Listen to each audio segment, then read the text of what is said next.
Hello, world. Yes, it's been a while.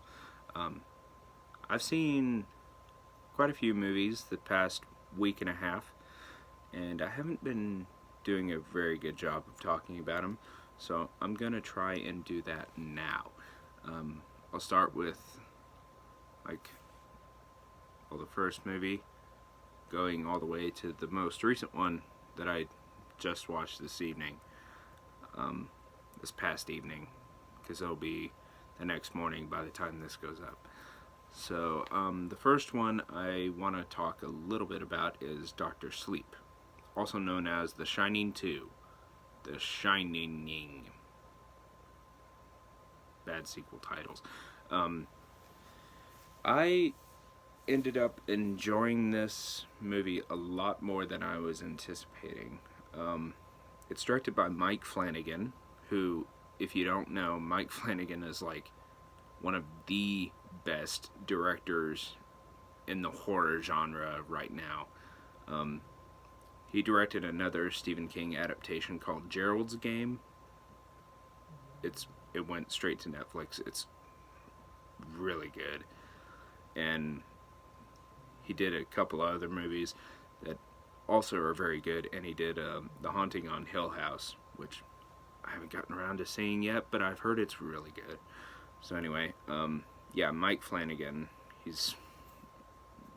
He has quite a good track record, and it stars Ewan McGregor, which I'm always a fan of him. He's a good guy.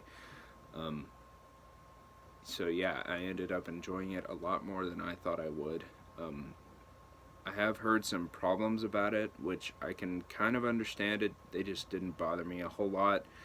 Um, Most of those problems do lie in the source material because it's based off of a Stephen King book. So I don't blame the movie. Um, the way I see it's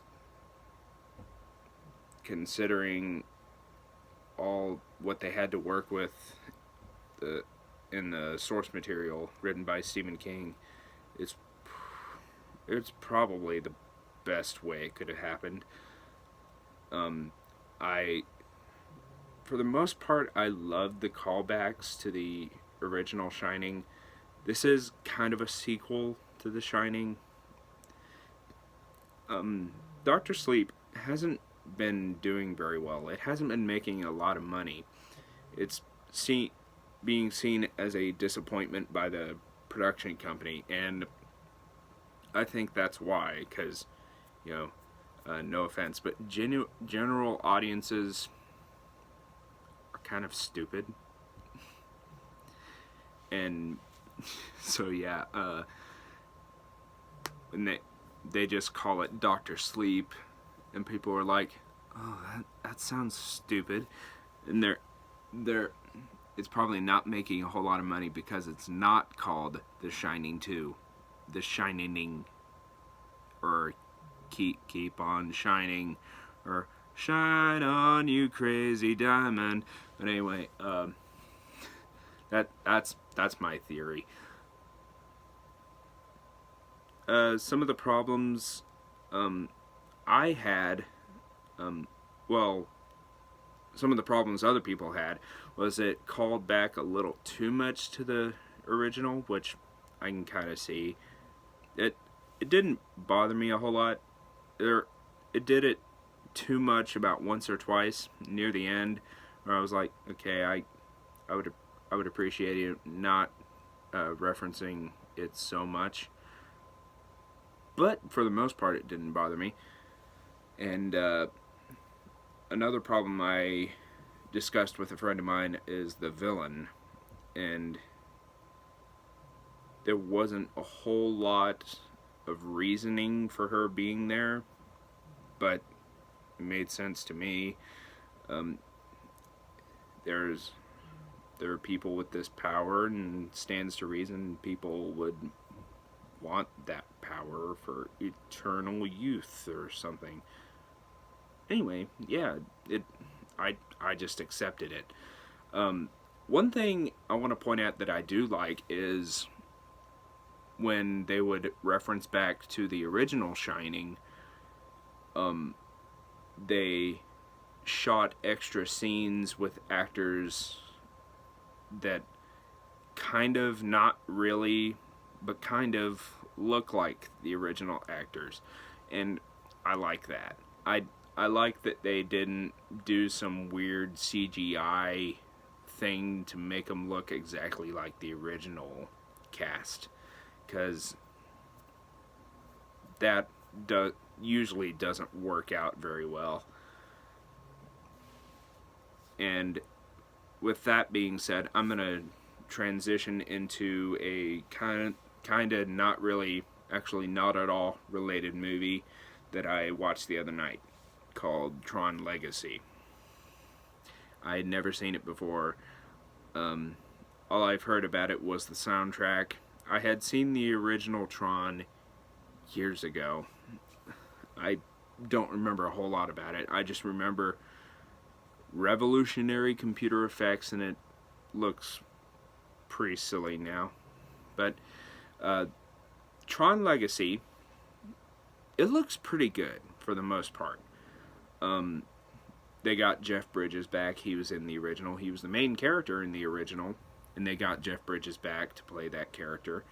And it's about his son in the sequel. He didn't have a son in the original, but he has a son in the sequel, and Jeff Bridges disappears, and his son is kind of basically an orphan, and he grows up in a kind of a stereotypical troubled teen kind of way. He rides motorcycles, he wears leather jackets. Oh, he's such a bad boy. and he goes into Tron eventually. He finds out his dad was like held captive there for 20 so years, and the bad guy is a kind of a clone of Jeff Bridges, who's like the younger version of him. And that's why I transitioned to this, is it's a CGI younger version of Jeff Bridges, and it looks terrible. I believe it came out, Tron Legacy came out, I don't remember what year it came out. 2012, 13, 14, I want to say.